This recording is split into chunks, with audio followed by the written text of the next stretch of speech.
Beberapa alasan kenapa Yahudi kaya. Ini bukan video antisemitisme ataupun rasisme. Kami selalu berusaha untuk memberikan video edukatif dan menambah wawasan bagi kita semua. Sepanjang sejarah, orang-orang Yahudi telah dianggap bangsa kaya, tetapi dari mana retorika itu berasal? Kita meyakini bahwa orang-orang Yahudi seperti manusia lainnya. Ada kelas menengah, miskin, kaya, kelompok berpenghasilan tinggi dan rendah. Hello Planet Lovers, mari kita sama-sama berpikir untuk lebih dalam. Selamat datang di Warta Planet, tempat para miliarder masa depan datang untuk mendapatkan inspirasi. Amin. Oke, mari kita bahas beberapa alasan kenapa orang-orang Yahudi bisa lebih kaya. Berikut adalah beberapa alasan yang berhasil kita rangkum. Yang pertama, Yudaisme dan kekayaan. Yudaisme tidak menjadikan kemiskinan sebagai tanda kebenaran takdir.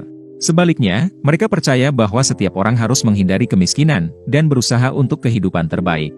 Ini adalah nilai fundamental yang telah menghasilkan etos kerja yang baik. Setiap orang memiliki tanggung jawab untuk menjadi lebih baik. Orang-orang Yahudi juga percaya pada amal sedekah atau memberi. Mereka percaya bahwa sebagian pendapatan adalah untuk amal dan keagamaan. Namun mereka tidak mengandalkan bantuan amal untuk kehidupan dan tentu saja tidak menjadi beban masyarakat. Tumbuh dengan pola pikir seperti ini membuat landasan yang kokoh bahwa kesuksesan sebagai satu-satunya pilihan hidup. Yang kedua, Yahudi Eropa tidak bisa memiliki tanah. Jika Anda berpikir, antisemitisme hanya dipopulerkan pada Perang Dunia Kedua, coba pikirkan lagi. Orang-orang Yahudi memiliki sejarah yang sulit, termasuk tidak dapat memiliki tanah di Eropa sejak abad pertengahan. Tapi di mana ada kemauan di situ ada jalan, sehingga orang-orang Yahudi menemukan cara alternatif untuk membangun kekayaan mereka di luar kepemilikan properti. Salah satunya di bidang perdagangan, industri, dan perbankan.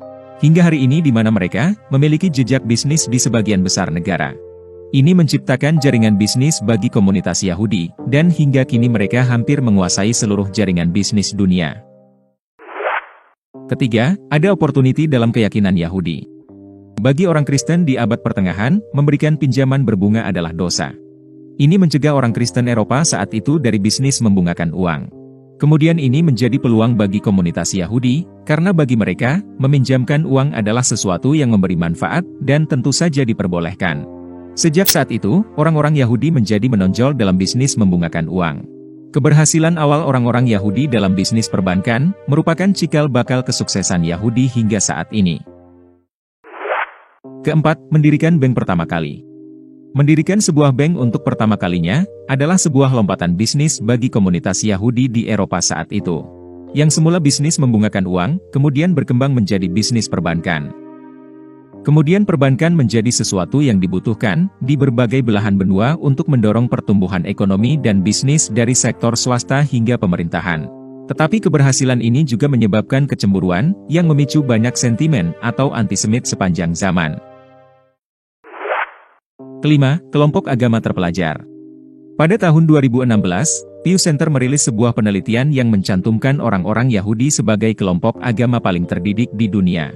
Rata-rata komunitas Yahudi menerima sekolah selama 13,4 tahun.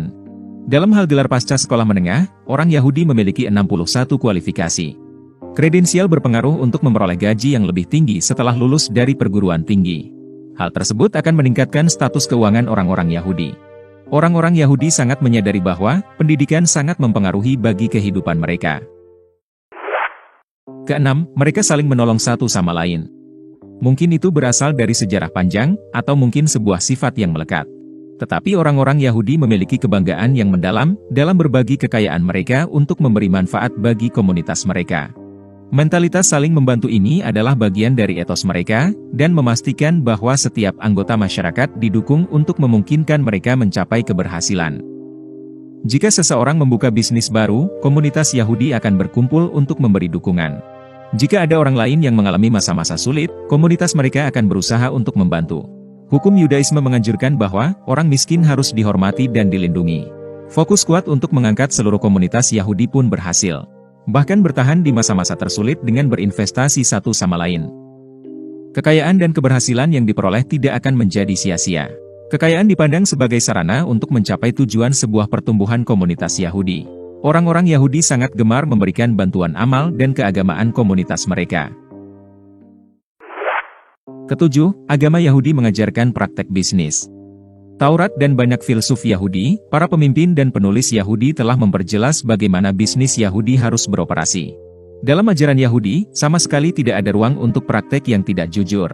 Segala penipuan, kolusi atau penetapan harga terhadap konsumen, dikenal sebagai ona'a yang diterjemahkan berarti penindasan. Melakukan bisnis dengan etos dan kinerja yang baik, membuat pebisnis Yahudi dianggap sebagai mitra bisnis yang sangat menarik bagi banyak orang. Kedelapan, kekayaan dikelola secara efektif. Seist of the Talmud, sebuah buku yang ditulis oleh Mordechai Javoditz. Buku tersebut menceritakan kisah hidup tentang 400 rabi Yahudi. Dalam buku tersebut terdapat banyak kata-kata bijak, termasuk bagaimana mengelola uang dengan motivasi spiritual. Buku ini juga membahas tentang keuangan dan mendiversifikasikannya. Yang dimaksud dengan mendiversifikasikan uang adalah mengalokasikan modal tidak hanya kepada satu aset saja untuk mengurangi resiko. Atau dalam istilah kita, jangan menaruh semua telur dalam satu keranjang. Jika Anda tertarik untuk membaca buku tersebut, Anda dapat membelinya via online di situs Amazon. Kesembilan, jaringan adalah yang terpenting. Kita semua tahu bagaimana jaringan membuka pintu dan peluang bisnis. Jika tanpa jaringan dan tanpa terlibat dengan orang lain, bisakah kita mengembangkan bisnis dan kekayaan kita? Orang-orang melakukan bisnis dengan orang-orang yang mereka kenal dan yang mereka percayai. Hal itu juga yang diterapkan oleh komunitas Yahudi dalam berbisnis. Orang Yahudi selalu memanfaatkan momen keagamaan mereka seperti waktu Sabat, saat di sinagog dan saat perayaan Yahudi untuk membangun jaringan bisnis mereka. Kesepuluh, melihat masa lalu dan merencanakan masa depan. Kita semua pernah mendengar pepatah, sejarah mungkin berulang. Komunitas Yahudi sadar bahwa, keadaan apapun yang terjadi sekarang bukanlah hal baru.